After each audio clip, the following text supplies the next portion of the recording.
Hello everyone, welcome to competition career point. आज का topic है गोदान उपन्यास का सारांश। इस सेशन में हम लोग गोदान उपन्यास का सारांश बिल्कुल आसान शब्दों में समझेंगे और जानेंगे भी। तो सेशन को शुरू करते हैं।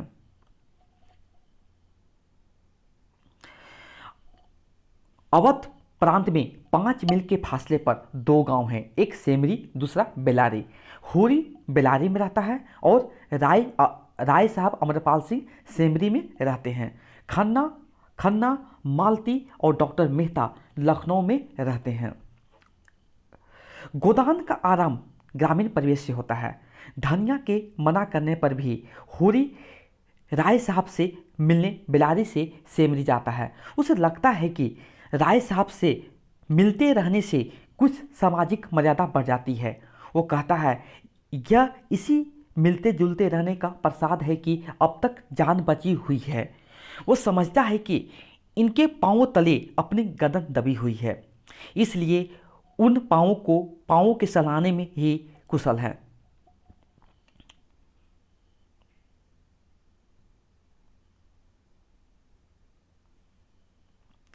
रास्ते में उसे पड़ोस के गांव का भोला मिलता है। उसकी गायों को देखकर होरी के मन में एक गाय रखने की लालसा उत्पन्न होती है। वह विधुर भोला के मन में फिर से सगाई करा देने का लालच देता है। भोला उसे 80 रुपये की गाय उधार पर ले जाने का आग्रह करता है और अपने पास भूसे की कमी की बात करता है। होरी अभाव में पड़े आदमी से गाय ले लेने को उचित न मानकर फिर ले लूँगा कहकर गाय लेने से मना कर देता है, पर भूसा देने का वादा कर सेमरी में पहुंचता है। राय साहब अपनी असुविधाओं को बताकर चाहते हैं कि टैक्स की वसूली में होरी उनकी सहायता करे। होरी उनकी बातों में आ जाता है। इस समय एक आदमी आकर राय साहब को बताता है कि मजदूर बेकार करने से मना कर रहे हैं। ये सुनकर राय साहब आग बबूला हो जाते हैं, यानी क्रोधित हो जाते हैं और उन्हें हंटर से ठीक करने की उठकर चले जाते हैं। घर पहुंचकर होरी राय साहब भी तारीफ करता है। घर पर पहुंचकर होरी राय साहब भी तारीफ करता है कि बेटा गोबर उन्हें रंगा सिहार कहकर उनसे अपनी नफरत जाहिर करता है। होरी बताता है कि उसने भोला को भूसा देने का वचन दिया है।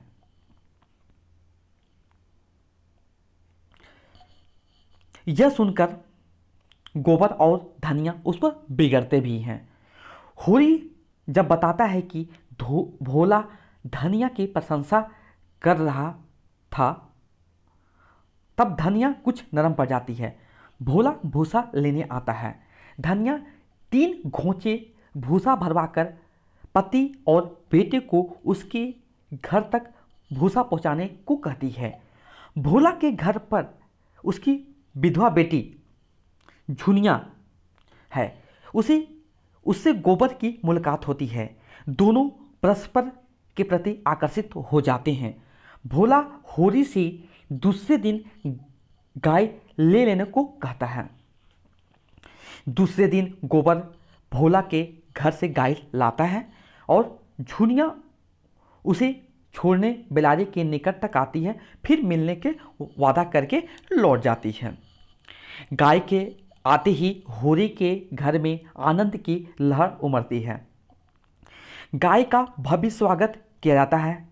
गाय के लिए आंगन में नाद गाड़ी जाती है। गांव वाले आकर गाय के लक्षण भी होरी की खुशकिस्मती की तारीफ करते हैं। केवल अयोग्या हो गए उसके 2 भाई जो अलग हो गए थे, कहने मतलब जो 2 भाई उसके अलग हो गए थे, हीरा और शोभा, वो उनको देखने नहीं आते हैं। बाकी सभी गांव के लोग आते हैं। इसे होरी को बड़ा दुख होता है। जब हीरा को बुलाने जाता है, सुनता है कि हीरा शोभा के सामने होरी की निंदा कर रहा था। होरी धनिया को बताता है। धनिया ये सुनकर उससे झगड़ती है।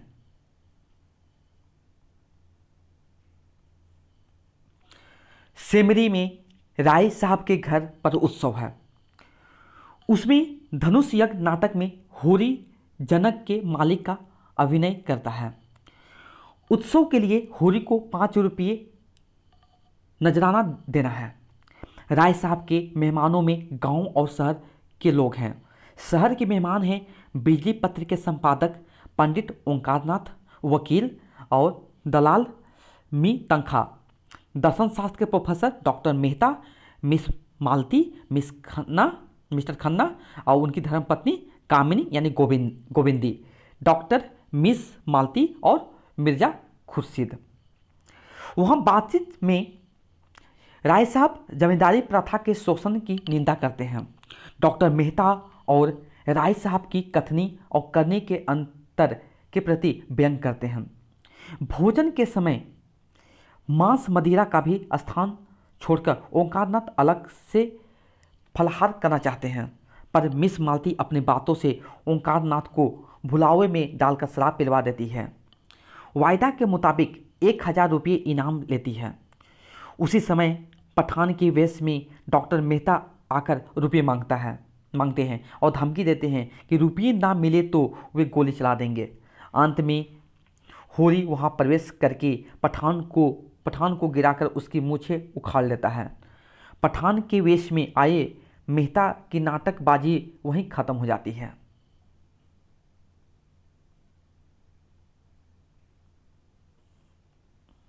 उसी समय सब शिकार खेलने जाने का कार्यक्रम बनाते हैं। 3 टोलियां बनती हैं। पहली टोली में मेहता और मालती जाते हैं।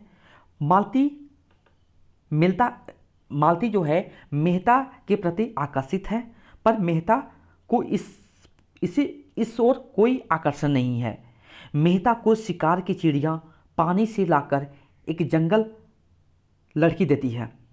दोनों को अपने घर तक ले जाकर मधुर व्यवहार से खुश कर देती है। इसे मालती ईर्ष्या भी करती है, तो वह मेहता की नज़र में गिर जाती है। दूसरी टोली के राय साहब और खन्ना के बीच मिल के शेयर के बारे में बातचीत होती है। राय साहब शेयर खरीदने की बात टाल देते हैं। तीसरी टोली में तंखा और मिर्जा हैं। मिर्जा एक हिरन का शिकार करती है। हिरन को एक ग्रामीण युवक को देते हैं। सब मिलकर उस युवक के गांव में जाते हैं। खा पीकर खुशी से सारा दिन वहां बिताकर शाम को लौट आते हैं।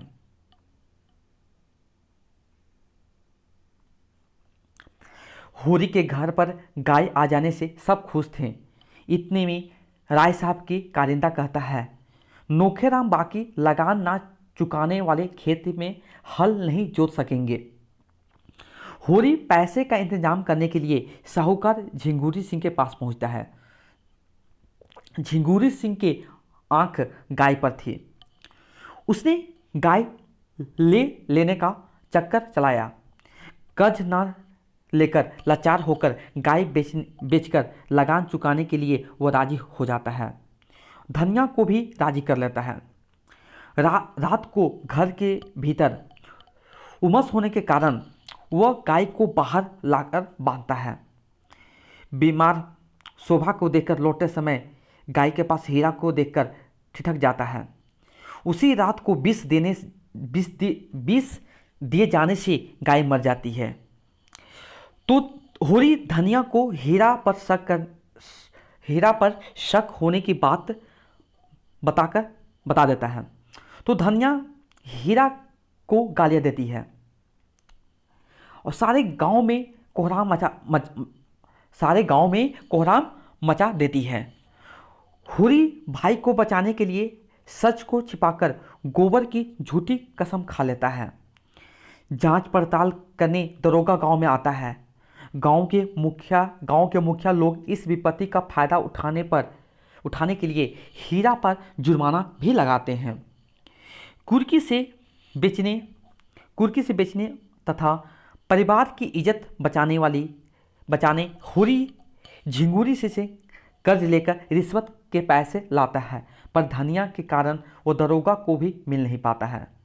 दरोगा, मुखिया लोगों के घर की तलाशी लेने की धमकी देकर उनसे भी रिश्वत के पैसे वसूल करके चला जाता है।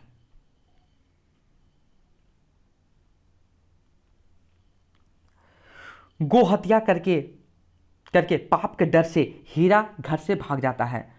होरी हीरा की पत्नी पुनिया का खेत संभालता है। बीच में 1 महीने तक बीमार भी पड़ जाता है। एक रात होरी कड़कती सर्दी में खेत की रखवाली कर रहा था कि धनिया वहां पहुंच जाती है और बताती है 5 महीने के गर्भ लेकर झुनिया घर में आ गई है। होरी पहले उसे निकाल देने की बात तो करता है, बाद में धनिया के समझाने पर उसे अपने घर में रहने का आश्वासन देता है। अब फिर से पंचायत को होरी का गला दबाने का मौका मिल जाता है। झुनिया के पास एक लड़का होता है। बिरदारी में ऐसे पाप के लिए गांव की पंचायत होरी पर 100 रुपये नगद और 30 मन अनाज का दंड लगाती है। धनिया पंचायत पर बहुत ही फुफकारती है, पर होरी झिंगुरी सिंह के पास मकान रेहन पर रखकर 80 रुपये लेता है और दंड चुकाता है। गोबर झुनिया को चुपके से अपने घर में छोड़कर लोक लज्जा के भय से लखनऊ शहर भाग जाता है। वह मिर्जा खुर्शीद के यहाँ महीने के 15 रुपये पर वेतन पर नौकरी करता है। उनकी दी कोठरी में रहता है।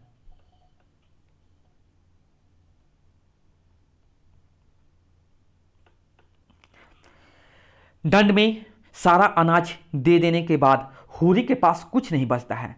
इसी समय पुनिया उसकी सहायता करती है। वर्षा के भाव से उसकी ईख सूख जाती है। भोला गाय के रुपये लेना चाहता है। होरी रुपये दे नहीं पाता।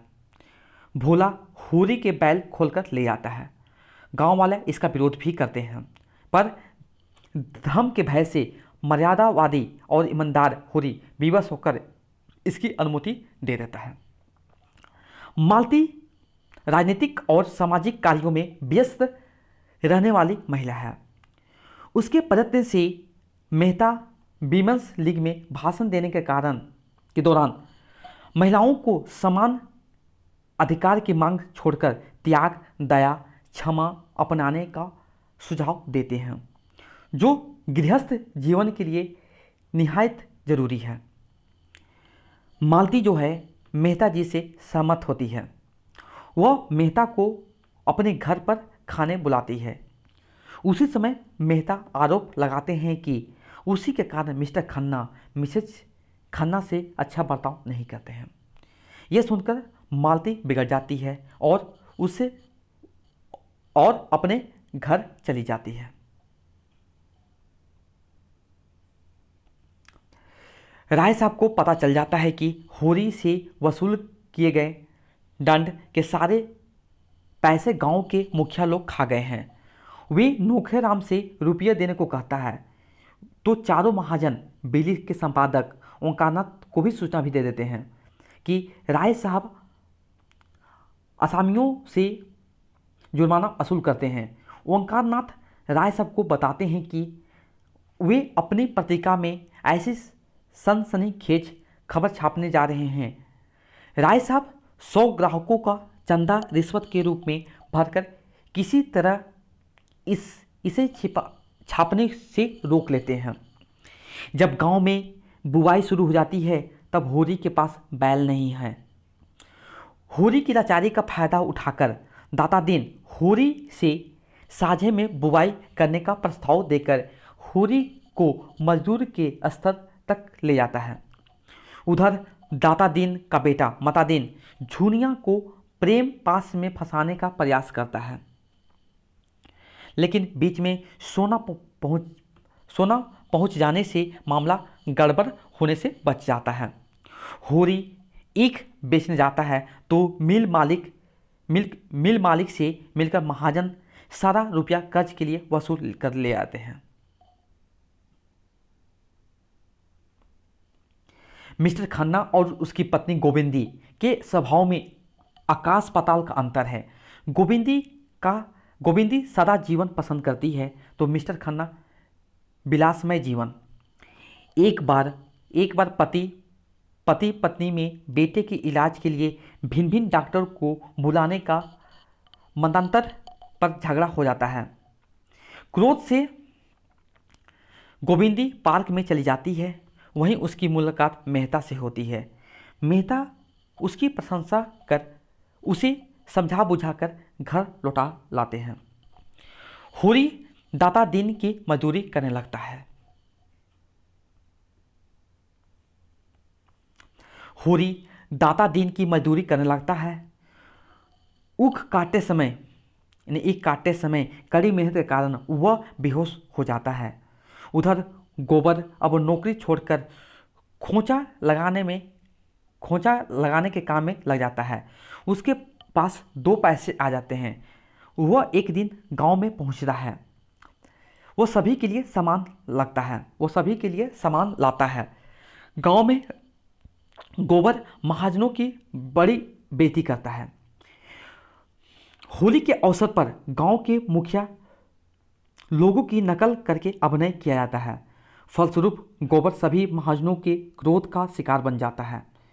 जंगी को शहर में नौकरी कराने का लोभ दिखाकर उसे प्रभावित कर देते हैं।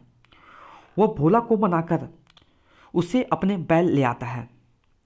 दाता दिन को 30 रुपये उधार के लिए 70 रुपये देना चाहता है। नोखेराम को लगान वसूल करके रसीद न देने पर उसे अदालत की धमकी देता है। झुनिया को फुसलाकर शहर जाते समय माँ से झगड़ा हो जाता है। माँ के पाँव में सिर न झुकाकर बिल्कुल उदंड और स्वार्थी बनकर बाल बच्चों को लेकर शहर चला जाता है।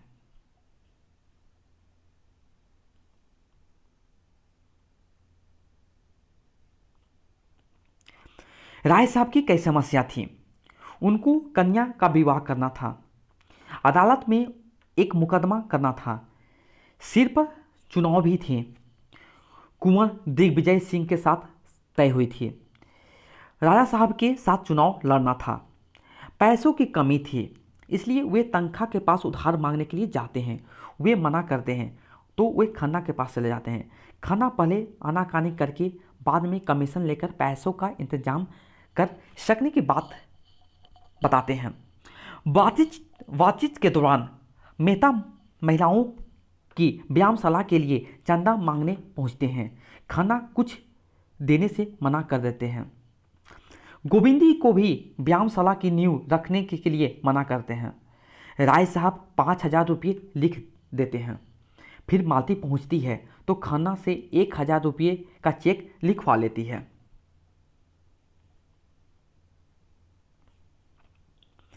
माता दिन की रखेल सिलिया अनाज के ढेर से कोई सेर भर अनाज दुलारी सोहवाइन को दे देती है तो माता दिन उसे धिकारता है, निकल जाने को कहता है। सिलिया दुखी होती है।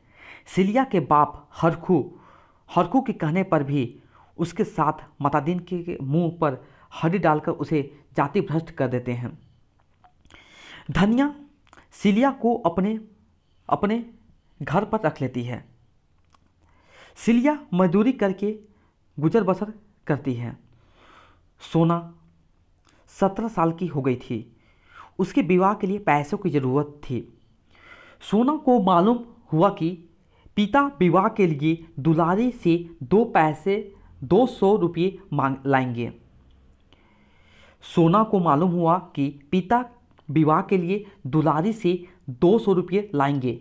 सोना सिलिया को भाभी पति मथुरा के पास पहुंचती है।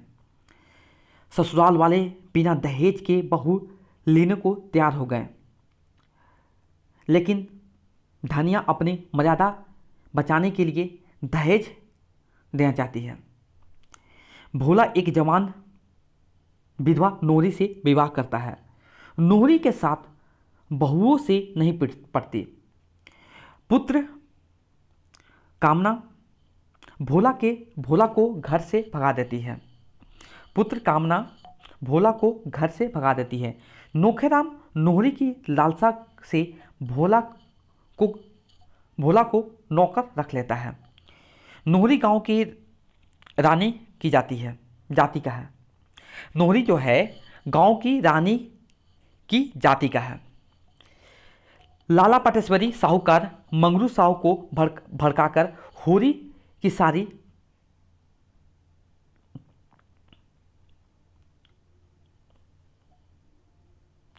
एक नीलाम कर देता है। इससे उगाही की उम्मीद न होने से दुलारी होरी की शादी के लिए 200 रुपये नहीं देती है।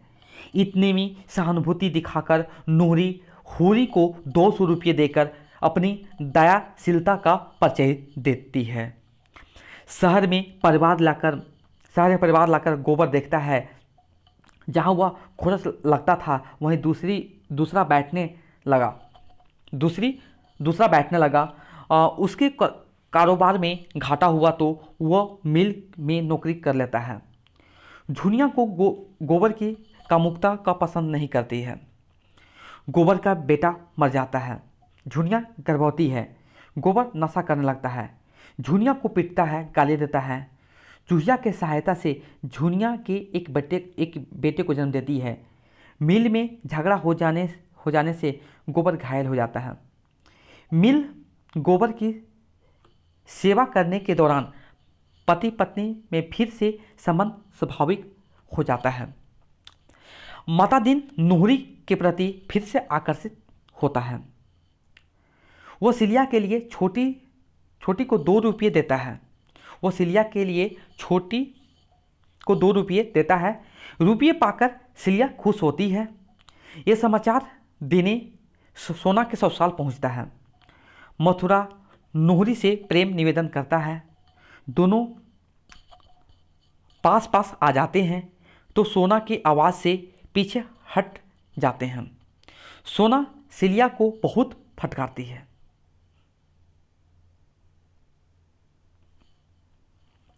मिल में आग लग गई थी। मिल में नए मजदूर ठीक से काम नहीं कर पा रहे थे, इसलिए पुराने मजदूर ले लिए जाते हैं। खन्ना गोविंदी का मनमुटाव मिट जाता है। मेहता से प्रेरित होकर मालती सेवा व्रत में लगी रहती है। एक दिन मेहता और मालती होरी के गांव में पहुंचकर लोगों से मिलते हैं और सहायता भी करते हैं। राय साहब के लड़के की शादी हो जाती है। मुकदमे और चुनाव भी जीत होती है। वे लोग होम मेंबर भी बन जाते हैं। राय साहब के पुत्र रुद्र प्रताप से अपनी बेटी की विवाह का प्रस्ताव भेजते हैं, पर रुद्र प्रताप मालती की बहन सरोज से विवाह करके इंग्लैंड चला जाता है। फिर राय साहब की बेटी और दामाद में विवाह में विच्छेद हो जाता है। मालती देखती है कि दूसरों की सेवा करने के कारण ऊंची वेतन के बावजूद उन पर कर्ज है। कुर्की भी आई है। तब मालती मेहता को अपने घर पर ले आती है, उनकी सहायता करती है। मालती गोबर को माली रख लेता है। मालती जो है गोबर को माली रख लेती है। उसकी बेटे की चिकित्सा और सेवा भी करती है। मालती मेहता से विवाह करना अस्वीकार करके मित्र बनकर रहने को पसंद करती है।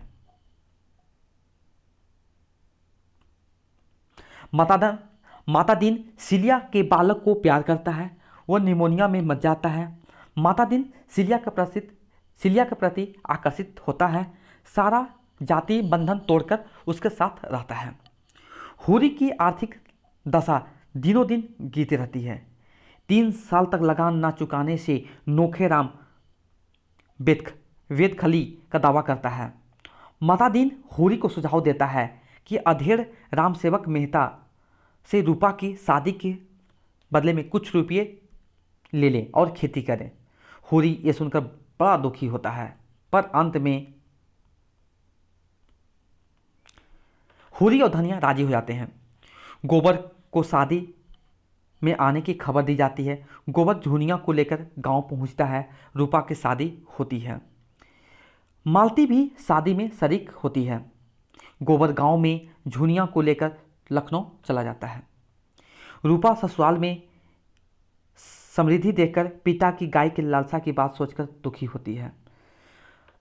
मौका जाते समय वह एक गाय लेने की बात सोचती है। होरी होरी पोते मंगल के लिए गाय लेना चाहता था, इसलिए वह कंकड़ की खोदने की मजबूरी करता है। रात को बैठकर धनिया के साथ सुतली काटता है। एक दिन हीरा आकर पहुंचता है। एक दिन हीरा जो जो भाग गया था, जो होरी के गाय को जहर देकर मार दिया था, वह गांव से शहर की ओर चला गया था। उसके बाद लौटता है।